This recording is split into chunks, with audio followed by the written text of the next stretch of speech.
చిత్తానుసారముగా నీకు అనుకూలముగా విధేయతలో మేమందరము నడుచుటకు మాకు సహాయమును దయచేయమని, మాకు బోధించమని నేను బ్రతిమలాడుకొనుచు నీ సిలువ చాటున మరుగుపరిచి నాతో మాతో మా అందరితో మీరు మాట్లాడమని క్రీస్తు పేరిట అడిగి వేడుకొంచున్నాం పరమ తండ్రి.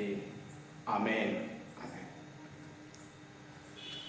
ప్రభుకి మహిమ కలుగును గాక. క్రీస్తునందు ప్రియమైనటువంటి బిడ్డలారా, చేరి వచ్చినటువంటి మీ అందరికీ కూడా ప్రత్యేకమైనటువంటి శుభములు తెలియజేస్తూ వచ్చిన, మరియు కుటుంబ పక్షాన సంఘ పక్షాన ప్రత్యేకమైనటువంటి వందనాలు తెలియజేస్తూ వచ్చిన. మనము దానియేలు గ్రంథమును మనము చూసినప్పుడు దానియేలు గ్రంథంలో మరియు అక్కడ జరుగుతున్నటువంటి పరిస్థితులు మనం చదువుకున్నాం. 1వ అధ్యాయం 8 నుండి 16 వచనాలలో వారందరిని కూడా చెరలోనికి తీసుకువెళ్ళినటువంటి సంఘటన దుస్థితి మనం చూసాం.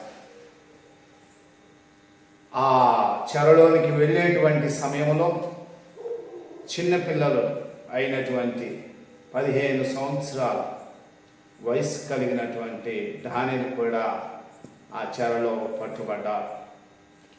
దానియేలుతో పాటు ఇదిగో ఇక్కడ మొదటి 2 వచనాలలో రాయబడింది, యెహోయాకీము 605 BC ఆయన యొక్క పరిపాలన కాలంలో 3 సంవత్సరాల సమయంలో మరియు నెబుకద్నెజర్ దొమ్మిగా వచ్చి వారందరినీ చెరపట్టబడ్డాడు, చెరలోనికి తీసుకువెళ్ళాడు. వారందరినీ కూడా చెరలోనికి తీసుకుని వెళ్ళటము జరిగి ఉన్నది.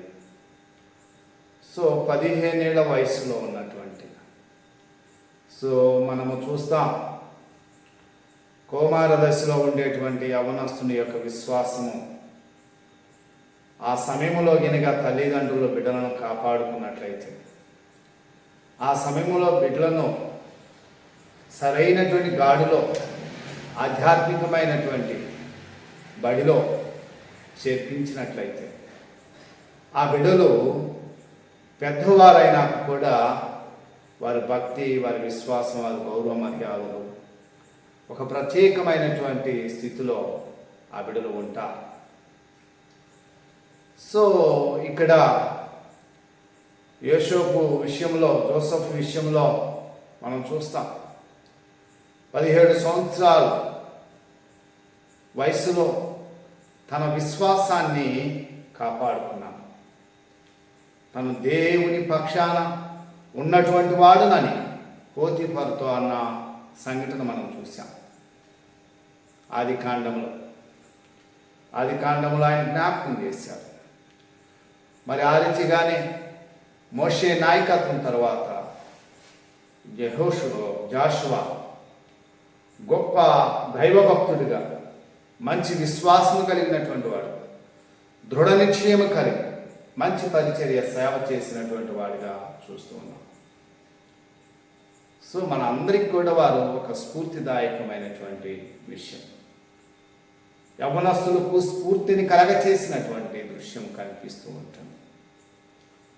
దానియేలు యవ్వనస్తుడిగా తన విశ్వాసాన్ని మరియు తన విశ్వాసాన్ని ధైర్యంతో, నిజమైనటువంటి ధైర్యంతో, నమ్మకముగా అతడు ముందుకు కొనసాగించబడ్డాడు. కడు వృద్ధుడయ్యేంత వరకు కూడా తన మనసులో వేయబడినటువంటి దైవభక్తి, దేవుని యొక్క సన్నిధి, పరిశుద్ధతను కాపాడుకుంటూ విశ్వాసంలో అతడు జీవించాడు, నడిచాడు. అనేక సమస్యలను ఎదుర్కొన్నాడు. అందుకే ఈ ఉదయకాల సమయంలో 2 విషయాలు మీకు జ్ఞాపకం చేస్తూ వచ్చినాను. 2 విషయాలు. ఒకటి ఏమిటంటే 15 సంవత్సరాల వయసులో దానియేలు యొక్క విశ్వాసం. రెండవదిగా దానియేలు విశ్వాసం నుండి ఈ సన్నిధిలో చేర్చినటువంటి మనము ఏమి నేర్చుకుంటూ ఉంటున్నాం, ఏ పాఠం లేకుంటే ఏ బోధ నీ హృదయానికి నీ జీవితానికి అబ్బుతూ ఉంటుంది. నువ్వు జ్ఞాపకం చేసుకోవాలి. ఇక్కడ అదే జ్ఞాపకం చేస్తా. మనం చదువుకున్నటువంటి వాక్య భాగాల్లో మనం చూసినప్పుడు, చదువుకున్నటువంటి భాగాల్లో మనం జ్ఞాపకం చేసినప్పుడు, ఇక్కడ తెలియజేస్తున్న మొదటి 2 వచనాలలో ఇశ్రాయేలు జీవితం ఒక చీకటి దినము అనేటువంటిది దానియేలు గ్రంథము మొదటి 2 వచనాల్లో జ్ఞాపకం చేస్తుంది. వారి జీవితము భయంకరమైనటువంటి చీకటి విషయం. సో అందుకే 8 నుండి 16 ఈ అధ్యాయానికి నేను ఇస్తున్నటువంటి అంశం యొక్క పేరు the faith of 15 years old. 15 సంవత్సరాల యవ్వనస్తుని యొక్క విశ్వాసం. సో చెరలోకి వెళుతున్నటువంటి సమయం, ఇశ్రాయేలు ప్రజలందరూ కూడా చరిత్రలో నిలిచినటువంటి సంఘటన, చీకటి, భయంకరమైనటువంటి చీకటి సమయం. ఆ చీకటి సంభవించింది. అదే రాస్తాడు మొదటి 2 వచనాలు. యెహోయాకీము ఏలుబడిలో 3వ సంవత్సరంలో బబులోను రాజు నెబుకద్నెజరు యెరూషలేము మీదకి వచ్చి దాన్ని ముట్టడి వేయగా, నా ప్రియమైనటువంటి తల్లి, నా ప్రియమైనటువంటి సంఘమా, జ్ఞాపకం చేస్తూ ఉన్నా. అగో ముట్టడి చేయబడి ఉన్నది. యెహోయాకీము ఇదిగో రాజు చెరలోనికి తీసుకువెళ్ళబడ్డాడు. ఆయన ఒక్కడే వెళ్ళలేదండి. బలమైనటువంటి బిడ్డలు, యవ్వన బిడ్డలను, మంచి పరిశుద్ధ వస్తువులను, దేవాలయంలో ఉపయోగపడేటువంటి మంచి వస్తువులన్నీ కూడా, విలువైనటువంటి వస్తువులు, వాటన్నిటిని తీసుకొని వెళ్ళారు. సో నెబుకద్నెజరు 3 సార్లు ఆ పని చేశారు. మొట్టమొదటిసారి చేసినటువంటి సమయంలో దానియేలు తన స్నేహితులు చెరలోనికి వెళ్ళినటువంటి దృశ్యాన్ని మనం చూస్తాం. సో 3 సార్లు మొట్టమొదటిగా దానియేలు చెరపట్టబడింది 605 BC. రెండోసారి వచ్చాడు 597, తరువాత మరియు 586 BC. సో మరి అందరూ కూడా 2వ రాజుల గ్రంథము 23:36 నుంచి 24వ వచనము అధ్యాయము జ్ఞాపకం చేసుకోండి. జ్ఞాపకం చేయబడుతూ ఉంటుంది. సో దానియేలు మరియు స్నేహితులతో ప్రత్యేక శిక్షణ కోసము ఎంపిక చేయబడ్డారు. కల్దీయులలో ప్రావీణ్యత కలిగినటువంటి వారితో పాటు చెరలోనికి తీయబడినటువంటి ఇశ్రాయేలును ఇదిగో వారిలో ఉన్నటువంటి దానియేలు మరియు అతని స్నేహితులు అందరూ కూడా తన శిక్షణ కొరకు ఎంపిక చేయబడ్డారు. నెబుకద్నెజరుకు సేవ చేయడానికి యవ్వనులను తీసుకువెళ్ళారు. రాజుకు సేవ చేయడానికి, రాజుకు అనేక విషయాలు తెలియచేయడానికి. 3-7 వచనాల్లో మనం చూస్తాం. మచ్చలేనటువంటి వారు సేవ చేయాలి. ఎటువంటి రోగము లేనటువంటి వాడు, ఆరోగ్యవంతుడు, శక్తివంతుడు వేరే సేవ చేయాలన్నట్లుగా రాజు మరియు తెప్పించాడు. చూడండి, ఇక్కడ రాయబడి ఉంటుంది, సకల విద్య ప్రావీణ్యత జ్ఞానమును కలిగి తత్వజ్ఞానము తెలిసిన వారై రాజు నగరమునకు నిలవదగిన కొందరు బాలులను రప్పించి కల్దీయుల విద్యను భాషను వారికి నేర్పింది. విద్యాబోధన వారికి, కల్దీయుల యొక్క సాహిత్యాన్ని వారికి నేర్పుతున్నారు. కల్దీయుల యొక్క సంస్కృతిని వారికి నేర్పుతూ ఉంటున్నారు. వారు సేవ చేయడానికి ఇదిగో బబులోనీయులకు వారి యొక్క సంస్కృతిని వారికి నేర్పుతూ వారు చేస్తున్నటువంటి పని ఏంటంటే రాజుకు ఆహారము పానీయాలను ప్రత్యేకంగా నిలబడుతూ ఉంటున్నారు. ప్రియమైనటువంటి బిడ్డలారా, ఈ 3 సంవత్సరాల శిక్షణలో ఎంపికైన వారిలో 4 పేర్లు ఉంటున్నాయి. దానియేలుతో పాటు 3. వారి పేర్లు బబులోనియన్ దేవతను వారు ఎందుకు ఎంపిక చేయబడ్డారంటే బబులోను దేవతను గౌరవించే రీతిగా వారి ఆ గౌరవించబడిన బబులోని యొక్క దేవదూతలకు పూజ చేసేటువంటి స్థితిలో వారిని మార్చడానికి ప్రయత్నం చేస్తున్నారు. వారి సంస్కృతి, వారి యొక్క విధి విధానాలన్నీ కూడా నేర్పిస్తున్నారు. సో దానియేలు ఇక్కడ ఆ నలుగురి పేర్లు మనం ఒకసారి చూద్దాం. చూడండి, మొట్టమొదటిగా 4వ దానియేలు. దానియేలు అనగా దేవుని న్యాయాధిపతి. దానియేలు ఒక న్యాయాధిపతి లాంటి వాడు. సో ఆయనకి పేరు భిన్నమైనటువంటి పేరు పెట్టాడు, బెల్తాజర్. ఒక సేవకుడు, బెల్ అనగా సేవకుడు, సేవకుడు అని పేరు పెడుతూ ఉంటున్నాడు. రెండవ అతను అననీయాకు. ఆయన దయగలిగినటువంటి వాడు, కనికరమ కలిగేటువంటి హృదయం కలిగినటువంటి వాడు. అతడికి మరియు అన్ని దేవతను ఆరాధించడానికి షద్రక్ అని పేరు పెట్టి ఇతడు సూర్యదేవుడును ప్రేరేపించాలి, అనేకులు సూర్యదేవుడికి ఆరాధన చేయాలని జ్ఞాపకం చేస్తున్నాడు. మూడొక ఆయన పేరు మిషాయేల్. మిషాయేల్ అనగా దేవుడిని కనపరిచేటువంటి వాడు. దేవుడు అంటే ఎవరు? ఇలాంటి వాడు దేవుడు అని చూపించగలిగినటువంటి వాడు. అతడికి చంద్రుదేవుడు అని పేరు పెట్టాడు. బబులోని యొక్క దేవతల పేరు, బబులోని యొక్క సేవకు సింబాలిక్గా వీరి పేర్లు మారుస్తూ ఉంటున్నారు. 4వ అతను అజరయ్య. ఆయన సేవ చేసి సహాయకుడిగా ఉండేవాడు, దాతృత్వ హృదయం కలిగినటువంటి వాడు. ఆయన పేరు మార్చారు, అబేద్నెగో అని పేరు పెట్టారు. నెగో అనగా సేవకుడు, బానిసగా పనిచేయాలి వీరికి. వారి దేవతలను ఆరాధించాలి, వారి జీవితాలను మార్చడానికి వీరు కంకణం కట్టుకున్నారు.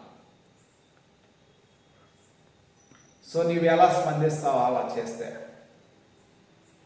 నువ్వు క్రైస్తవుడిగా నీకు ఆశ చూపిస్తూ అనేకమైన నీకు ఇస్తానంటే, నీకు ఒక బంగారం ఇస్తా, కేజీ బంగారం ఇస్తా, ఆ దేవతను మొక్క అంటే నువ్వేం చేయగలుగుతావు? లేకుంటే నీవు ఇదిగో మన మధ్యకు మనము రాజకీయ నాయకుడిను విలువనిస్తాం, లేకుంటే సంఘాన్ని డిస్మాలిష్ చేస్తుందనేసి. సో లోబడిపోతాం అన్యుడికి. కానీ ఇక్కడ ఈయన జ్ఞాపకం చేస్తున్నాడు, వీరు స్పందించిన విధానం ఒక ప్రత్యేకంగా ఉంటుంది. వారి యొక్క ప్రలోభాలకు లొంగలేదు. యవనులుగా తమను తాము క్షమించుకోగలరు అనేటువంటి స్థితిని, ఆ నియంత్రణ శక్తిని ప్రభు వద్ద పొందుకోగలిగారు. సో వీరు చేసేది 8వ వచనాన్ని మనం జ్ఞాపకం చేస్తే ఒక నిర్ణయానికి వస్తున్నారు. చూడండి, 8వ వచనంలో అంటాడు, ఏమంటున్నాడంటే, రాజు భుజించు భోజనమును పానీయమును ద్రాక్షారసమును పుచ్చుకొనుతున్నా అపవిత్రపరచుకొనకూడదని దానియేలు ఉద్దేశించి తన అపవిత్రాలు కాకుండానట్లు వాడిని పుచ్చుకొనకుండా సెలవిమ్మని నపుంసకుల అధిపతిని వేడుకున్నాడు. సో ఒక నిర్ణయం తీసుకున్నా, నేను నా ప్రభువుని, నా తండ్రిని, నా దేవుడును, సింహాసనంపై ఉన్నటువంటి న్యాయాధిపతిగా నిలిచినటువంటి నా యేసును నేను అవమానపరచకూడదు అని కంకణం కట్టుకున్నాను. ఏమాత్రము కూడా వారు చెప్పినట్లుగా వింటే విగ్రహారాధన చేసినట్లుగా ఉంటుంది. సో వారికి లోబడితే నా ఇంటి పక్క వారే కదా, నాతో కలిసి ఉన్నటువంటి వారు కదా, లేకుండా నేను వీరి మధ్య ఉంటున్నాను కదా, వారు చెప్పినట్లుగా వినకపోతే బాగోదు అని అనుకోలేదు అతను.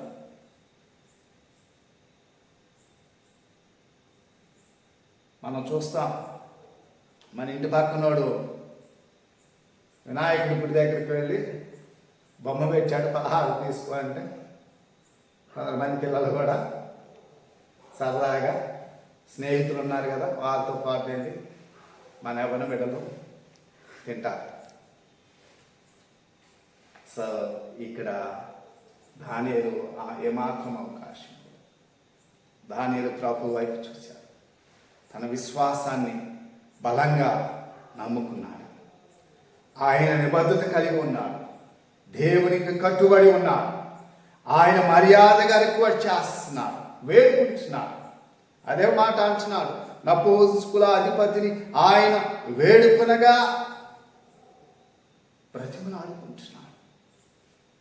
ఆయన మర్యాదపూర్వకంగా అతన్ని రిక్వెస్ట్ చేస్తున్నాడు. తొందరపడలేదు, డిమాండ్ చేయలేదు, అభ్యర్థిస్తున్నాడు, అర్థన చేస్తున్నాడు.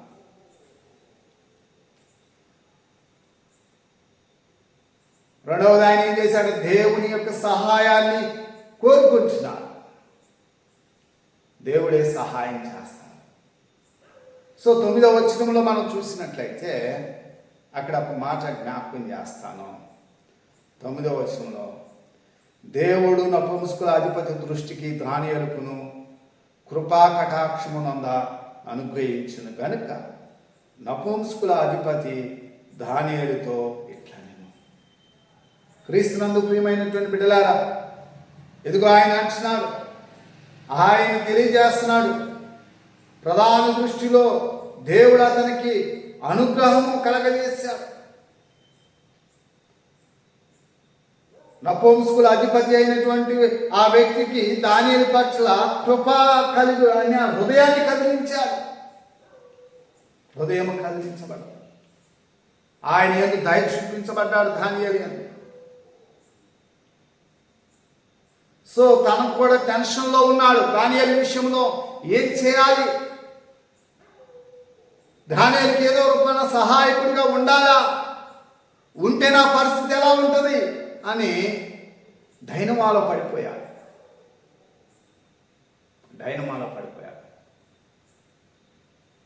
యోసేపు కూడా, జోసెఫ్ ఐగుప్తును కొనబడినటువంటి జోసెఫ్ జైలు అధికారుల వద్ద అధికారి యొక్క దయను పొందుకున్నాడు. ఆదికాండం 39:21 ఉంటుంది. దేవుడు అతనికి తోడై ఉన్నాడు కనుక ఆయన యందు కృపా కనికరములు అనుగ్రహించబడ్డాయి. అంధకారంలో ఉన్న, చెరలో ఉన్న, చెరసాలలో ఉన్న ఎటువంటి సమస్య సంభవించదు. ప్రభువు నీకు తోడుగా ఉంటే,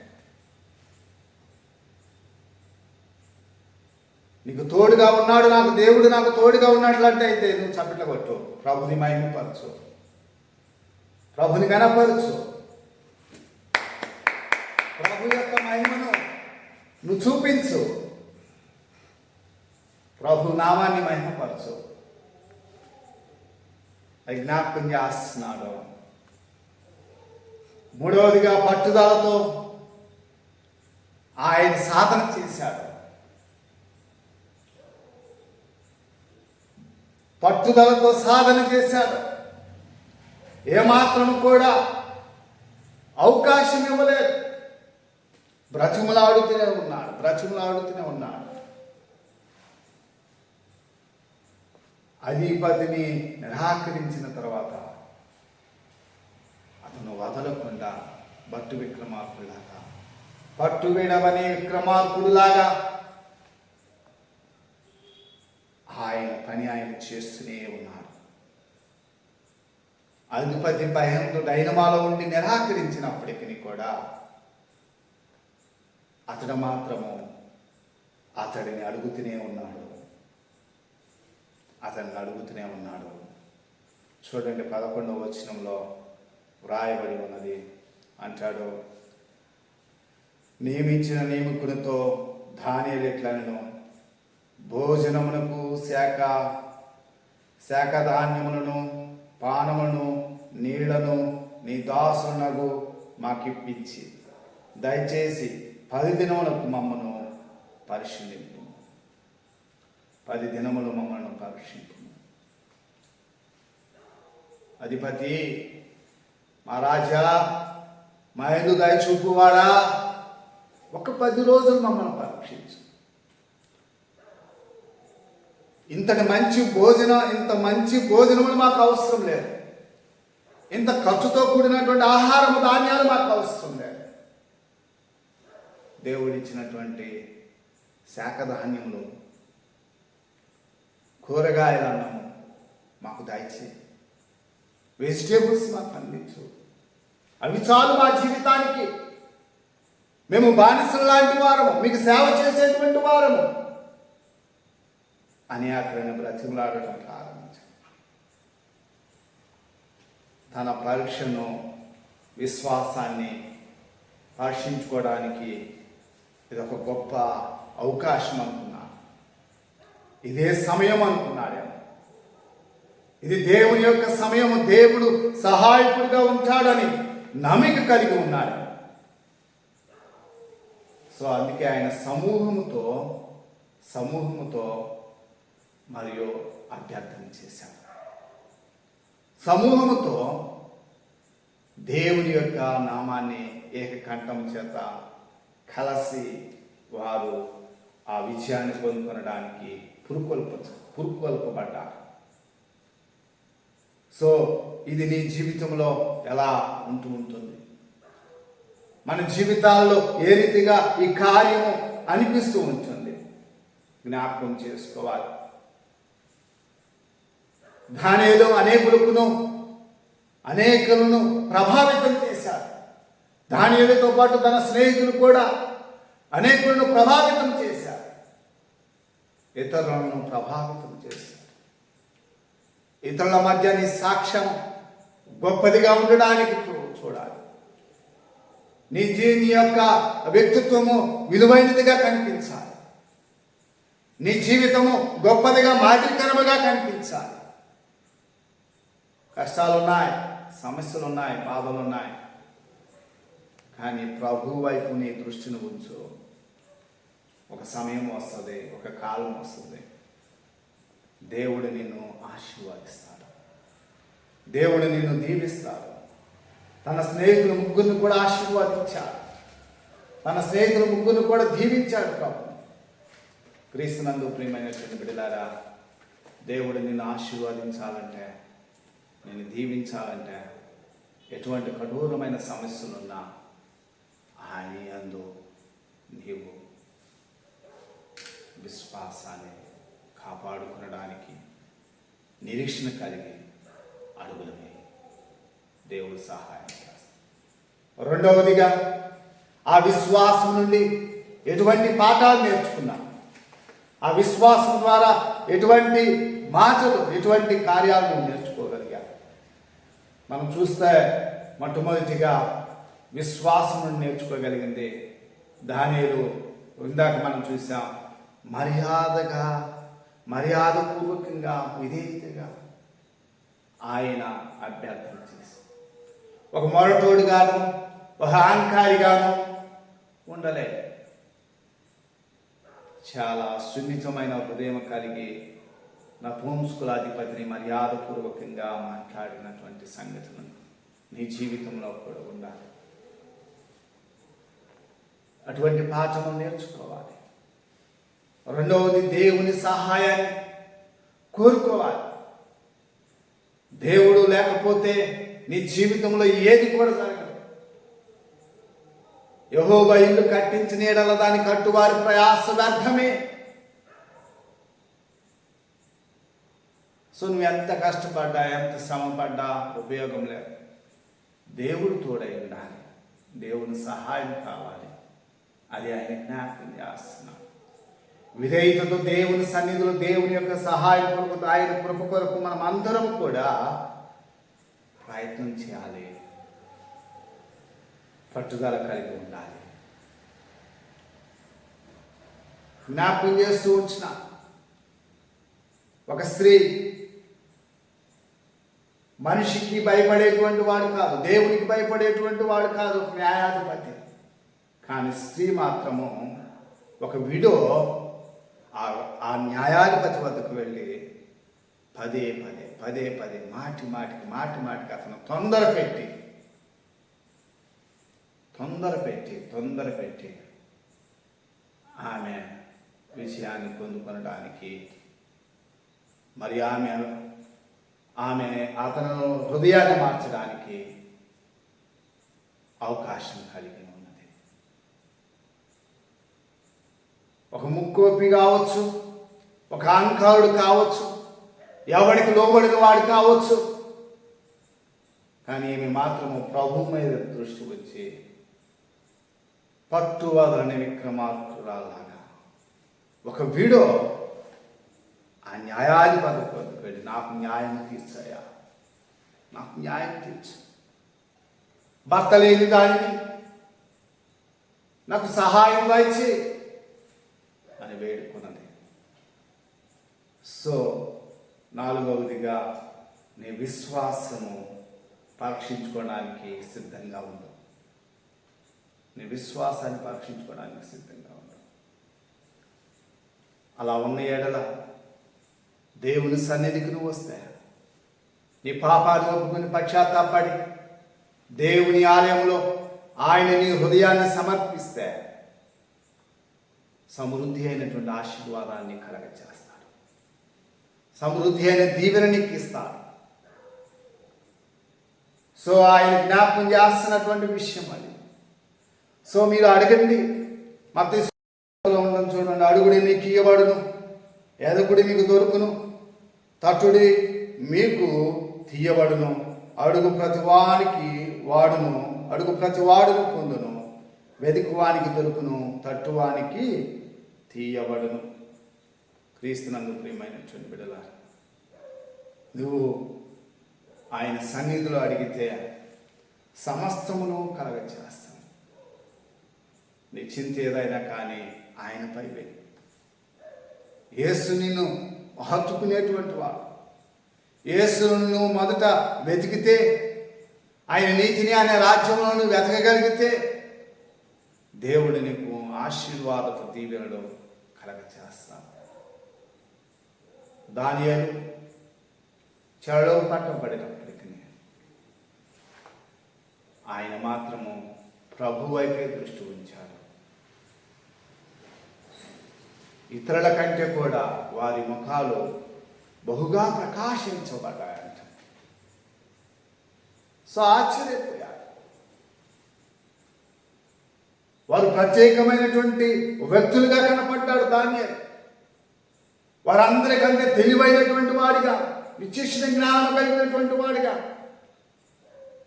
వారి ముఖాలు దేవదూతల ముఖాల వల్ల కనిపించబడ్డాయి.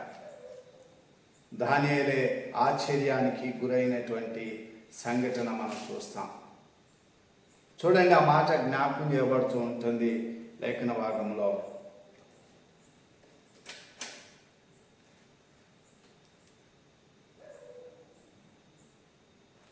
శకునిగాండ్రి కంటను గాఢ విధి గల వారందరికంటేను 10 తంతుల శ్రేష్ఠులని తెలియబడుతుంది. ఈ బబులోనిలో ఉన్నటువంటి వారి జ్ఞానవంతులందరికంటే వీరు 10 రెట్లు శ్రేష్ఠులు. ఎందుకంటే ప్రభు మాట విన్నాడు, ప్రభువుకి లోబడ్డాడు, ధర్మశాస్త్ర చట్టాన్ని తన హృదయలో పదిలపరుచుకున్నాడు, తాను తగ్గించుకున్నాడు. ఆయన తప్ప మరొక దేవుడు మాకు లేడు అని నిర్ణయంలో ఉన్నాడు. ఆయన సాక్ష్యాన్ని కాపాడుకున్నాడు. వారు దేశంలోనే గొప్ప తెలివైనటువంటి వ్యక్తులుగా రాజు నోట నుండి పలికింపచేశాడు.